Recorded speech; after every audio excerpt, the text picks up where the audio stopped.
നമസ്കാരം. ലോകത്തെ ഏറ്റവും പ്രതിസന്ധികൾ നിറഞ്ഞ വനമേഖലയാണ് ആമസോൺ. നമുക്കറിയാം, അവിടെ ഏതാണ്ട് 200 വർഷക്കാലം നിധിവേട്ട നടത്തുന്നതിന് വേണ്ടി അന്വേഷണങ്ങൾ നടത്തിയ പാശ്ചാത്യരുണ്ട്. സ്പെയിനിൽ നിന്നും ഇംഗ്ലണ്ടിൽ നിന്നും പോർച്ചുഗലിൽ നിന്നും ഒക്കെയായി നൂറുകണക്കിന് ആൾക്കാരാണ് ഏതോ പുരാരേഖകളുടെ അടിസ്ഥാനത്തിൽ അവിടെ നിധികൾ നിറഞ്ഞ പഴയ നഗരങ്ങൾ ഉണ്ടായിരുന്നു എന്നുള്ള പേരിൽ നിധിവേട്ടയ്ക്ക് വേണ്ടിയും പര്യവേഷണത്തിന് വേണ്ടിയും ഒക്കെ പോയത്. അവരിൽ ഒട്ടുമിക്ക പേരും തിരിച്ചു വന്നില്ല. ആമസോണിൻ്റെ കാടുകൾ അവരെ വിഴുങ്ങിക്കളഞ്ഞു. അങ്ങനെയാണ് ആമസോണിന് ഗ്രീൻ ഹെൽ അഥവാ പച്ച നരകം എന്ന പേര് വന്നത്. ഇതിൽ അവസാനത്തെ ആൾ മരിച്ചിട്ട് ഈ വർഷം 2024 100 വർഷം തികയുകയാണ്. ഈ വർഷം ആദ്യം, അതായത് ജനുവരി 11 സയൻസ് മാസിക പുറത്തുവിട്ട ഒരു ലേഖനമുണ്ട്. അത് ഒരർത്ഥത്തിൽ യൂറോപ്പിനെ ഞെട്ടിക്കുന്നതായിരുന്നു. അതിൽ പറയുന്നത്, പണ്ടവർ പ്രചരിപ്പിച്ചിരുന്നത് പോലെ ആമസോണിൽ അത്യാധുനികമായ ആസൂത്രണമുള്ള നഗരങ്ങൾ പണ്ടുണ്ടായിരുന്നു എന്നുള്ളതാണ്. അതുകൊണ്ട് തന്നെ സ്വർണം കൊണ്ട് നിർമ്മിച്ച കൊട്ടാരങ്ങളും നിധിശേഖരങ്ങളും അന്വേഷിച്ചുള്ള അവരുടെ യാത്ര വെറുതെ ആയിരുന്നില്ല എന്ന് വേണം കരുതാൻ.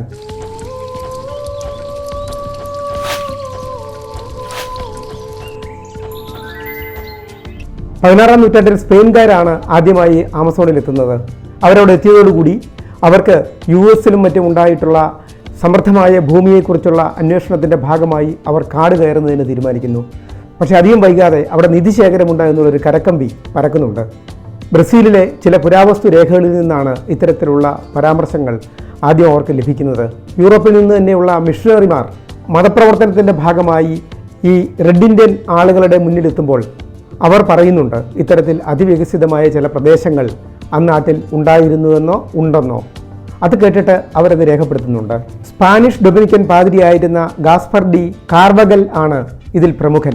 അദ്ദേഹത്തിൻ്റെ 1615 മുതൽ 1652 വരെയുള്ള 32 വർഷക്കാലത്തെ ആമസോണിൻ്റെ ജീവിതത്തിൻ്റെ അടിസ്ഥാനത്തിൽ ഒരു പുസ്തകം തയ്യാറായിട്ടുണ്ട്. ഡിസ്കവറി ഓഫ് ആമസോൺ എന്നുള്ള ആ പുസ്തകത്തിൽ പ്രധാനമായും പ്രതിപാദിക്കുന്ന ഒരുപാട് കാര്യങ്ങളിൽ ഇക്കാര്യവും വരുന്നുണ്ട്. അതായത് അതിവികസിതമായിട്ടുള്ള ചില നഗരങ്ങൾ ആമസോണിൻ്റെ ഉൾവനങ്ങളിൽ ഉണ്ടത്രേ. കാട്ടുതീ പോലെയാണ് അദ്ദേഹത്തിൻ്റെ ഈ വെളിപ്പെടുത്തൽ യൂറോപ്പിലാകെ പടർന്നത്. യൂറോപ്പ് അക്കാലത്ത് ഭ്രാന്ത് പിടിച്ചതുപോലെ സ്വർണത്തിന് വേണ്ടി അലയുന്ന കാലമായിരുന്നു. അതുകൊണ്ട് തന്നെ സാഹസികരായിട്ടുള്ള മനുഷ്യർ മുഴുവൻ ആമസോൺ കാടുകളിലേക്ക് വെച്ചുപിടിച്ചു. പ്രകൃതിയുടെ സംഹാര താണ്ഡവത്തിൻ്റെ നാടാണ് ആമസോൺ. അതുകൊണ്ട് തന്നെ ഈ പോയവരിൽ 90% വിവിധ രോഗങ്ങൾക്കടിപ്പെട്ട്, ആദിവാസികളുടെ അമ്പിനടിപ്പെട്ട്, ആമസോണിലെ വന്യമൃഗങ്ങൾക്കടിപ്പെട്ട് കൊല്ലപ്പെടുകയാണ് ഉണ്ടായത്. ഇപ്പോൾ ആൻഡീസിൻ്റെ കിഴക്കൻ താഴ്വരയിലുള്ള ഇക്വഡോറിൻ്റെ ഭാഗത്താണ് ഉപ്പാനോ താഴ്വര. അവിടെയാണ് പുരാതന നഗരങ്ങളുടെ അവശേഷിപ്പുകൾ ശാസ്ത്രകാരന്മാർ കണ്ടെത്തിയിരിക്കുന്നത്. 24 എണ്ണമേ കണ്ടെത്തിയിട്ടുള്ളൂ. പക്ഷേ 600 എണ്ണത്തോളം ഇനി കണ്ടെത്താനിരിക്കുന്നു എന്ന് അവർ അസന്നിഗ്ധമായിട്ട് പറയുന്നുണ്ട്. ഫ്രാൻസ്, ജർമ്മനി, ഇക്വഡോർ, പെർട്ടോറിക്ക എന്നീ രാജ്യങ്ങളുടെ സംയുക്ത ഗവേഷണമാണ് ഇക്കാര്യത്തിൽ നടക്കുന്നത്. ഫ്രാൻസിലെ നാഷണൽ സെൻറ്റർ ഫോർ സയൻസ് റിസർച്ചിൻ്റെ മേൽനോട്ടത്തിൽ ആണ് ഈ പര്യവേഷണങ്ങളെല്ലാം നടക്കുന്നത്. ലിഡാർ സംവിധാനം ഉപയോഗിച്ചിട്ടാണ് ഈ പര്യവേഷണം.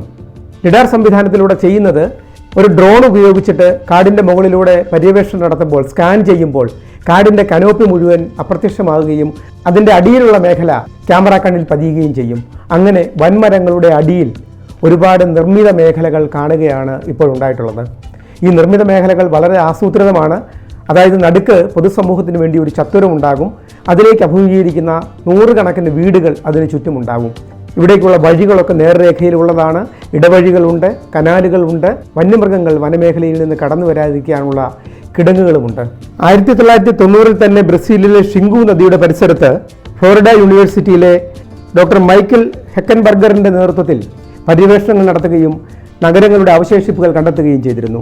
നിരവധിയായ നഗരങ്ങളാണ് ഇത്തരത്തിൽ ആമസോൺ കാടുകളുടെ വിവിധ പ്രദേശങ്ങളിൽ, വിവിധ രാജ്യങ്ങളിൽ വ്യാപിച്ചു കിടക്കുന്നത് എന്നത് ഇപ്പോൾ അസന്നിഗ്ധമായാണ് ലിഡാർ സംവിധാനത്തിലൂടെ തെളിയിക്കപ്പെടുന്നത്. അവയിൽ ചിലതിന് ന്യൂജേഴ്സിയുടെ വലിപ്പമുണ്ടത്രേ. 50,000-വും 60,000-വും മനുഷ്യരെ ഉൾക്കൊള്ളുവാൻ പറ്റുന്ന മഹാനഗരങ്ങൾ BC 1500 മുതൽ ഇപ്പുറത്തേക്ക് ഉണ്ടായിരുന്നു എന്ന് പറയുമ്പോൾ നാം ഇതുവരെ അറിഞ്ഞിരുന്ന നാഗരികതകളൊക്കെ നാണിച്ച് തലകുനിക്കേണ്ടി വരും. ചുരുക്കത്തിൽ, നാം നാഗരികത എന്ന് ഇതുവരെ വിളിച്ചിരുന്ന പ്രദേശങ്ങളിൽ ഉണ്ടായിരുന്നതിനേക്കാൾ അഡ്വാൻസ്ഡ് ആയിട്ടുള്ള നിർമ്മിതികളും സാങ്കേതിക വിദ്യകളും ഒക്കെയാണ് അവിടെ കണ്ടുവരുന്നത്. അതുകൊണ്ട് തന്നെ ജ്വരം ബാധിച്ചതുപോലെയാണ് പര്യവേഷകർ ഇതിന് പിന്നാലെ ഇപ്പോൾ പോയിക്കൊണ്ടിരിക്കുന്നത്. സ്വാഭാവികമായും പര്യവേഷകർ മാത്രമല്ലല്ലോ, സ്വർണം കണ്ടെത്തുവാൻ ആഗ്രഹിക്കുന്ന പഴയ ആൾക്കാരുടെ പുതിയ രൂപങ്ങളും ഇനി ആമസോണിലേക്ക് വരും എന്നുറപ്പാണ്. ബ്രിട്ടീഷ് പര്യവേഷകനായിരുന്ന പെർസി ഫാവ്സെറ്റാണ് ഇത്തരത്തിൽ നിധിശേഖരങ്ങളുള്ള ഒരു മഹാനഗരം കണ്ടെത്തുന്നതിനുള്ള അന്വേഷണത്തിൽ അവസാനമായി മൺമറഞ്ഞു പോയത്. 1925 അദ്ദേഹത്തിന് ആമസോൺ കാടുകളിൽ കാണാതാവുന്നത്. അദ്ദേഹത്തിനൊപ്പം അദ്ദേഹത്തിൻ്റെ മകനും മകൻ്റെ സുഹൃത്തും ഉണ്ടായിരുന്നു. അദ്ദേഹത്തെ കാണാതായ സ്ഥലത്ത് നിന്നും ഏതാണ്ട് 30 കിലോമീറ്റർ മാറി വളരെ സാങ്കേതികമായി പുരോഗതിയുള്ള ഒരു നഗരത്തിൻ്റെ അവശിഷ്ടങ്ങൾ ഇപ്പോൾ കണ്ടെത്തിയിട്ടുണ്ട്. എൽ ഡൊറാഡോ എന്ന പേരിൽ അറിയപ്പെടുന്ന സ്വർണ്ണ നഗരം വിഖ്യാതമാണ്. ആ നഗരത്തെക്കുറിച്ചുള്ള കഥകളിൽ പറയുന്നത് സ്വർണം കൊണ്ടുണ്ടാക്കിയ ഒരു നഗരം, അങ്ങനൊരു നഗരം ഈ ആമസോൺ കാടുകളുടെ ഇടയിൽ എവിടെയോ ഉണ്ടായിരുന്നു പോലും. എൽ ഡൊറാഡോയെ ബന്ധപ്പെട്ടിട്ട് ഒരുപാട് സിനിമകളും ലേഖനങ്ങളും നോവലുകളും അപസർപ്പക കഥകളും ഒക്കെ ഇറങ്ങിയിട്ടുണ്ട്. ബ്രസീലിൽ, കൊളംബിയയിൽ, ഇക്വഡോറിൽ അങ്ങനെ ആമസോൺ കാടുകൾ ഏറ്റവും നിബിഡമായിരിക്കുന്ന മേഖലകളിലൊക്കെ ഏതാണ്ട് 600ഓളം ഇടങ്ങളിൽ ഇത്തരത്തിലുള്ള വൻ നാഗരികതകളുടെ അവശേഷിപ്പുകൾ ഉണ്ട് എന്ന് പറയുമ്പോൾ സ്വാഭാവികമായും വരുന്ന അടുത്ത ചോദ്യം അവിടങ്ങളിൽ നിധിശേഖരങ്ങൾ ഉണ്ടാകുമോ എന്നുള്ളതാണ്. മഹാനഗരങ്ങൾ പടുത്തുയർത്തിയെങ്കിൽ അവയും ഉണ്ടായിക്കൂടായികയില്ല. അതുകൊണ്ട് തന്നെ ശാസ്ത്ര സമൂഹത്തിൻ്റെ ഇനിയുള്ള ശ്രദ്ധ ആമസോൺ കാടുകളിലേക്കായിരിക്കും. പക്ഷേ ഒരു പ്രശ്നമുണ്ട്. ഏറ്റവും കൂടുതൽ വനനശീകരണം നേരിടുന്ന വനങ്ങളാണ് ആമസോണിലുള്ളത്. കാലിമേച്ചിലിന് വേണ്ടി, ഒറ്റവിള കൃഷിക്ക് വേണ്ടി, അല്ലെങ്കിൽ കാട്ടുതീ ഉണ്ടാകുന്നത് മൂലം ഒക്കെ വൻതോതിലാണ് ആമസോണിലെ കാടുകൾ വർഷം തോറും കത്തിയമർന്നു പോകുന്നത്.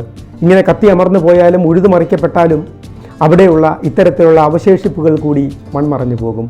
അതുകൊണ്ട് തന്നെ അവിടെ സ്വർണത്തിൻ്റെയോ വെള്ളിയുടെയോ മറ്റ് രത്നങ്ങളുടെയോ നിധിശേഖരം ഉണ്ടെങ്കിലും ഇല്ലെങ്കിലും ആമസോൺ കാടുകൾ മാനവ ചരിത്രത്തിലെ അസാധാരണമായ ഒരു നിധി ഉൾക്കൊള്ളുന്നിടമാണ്.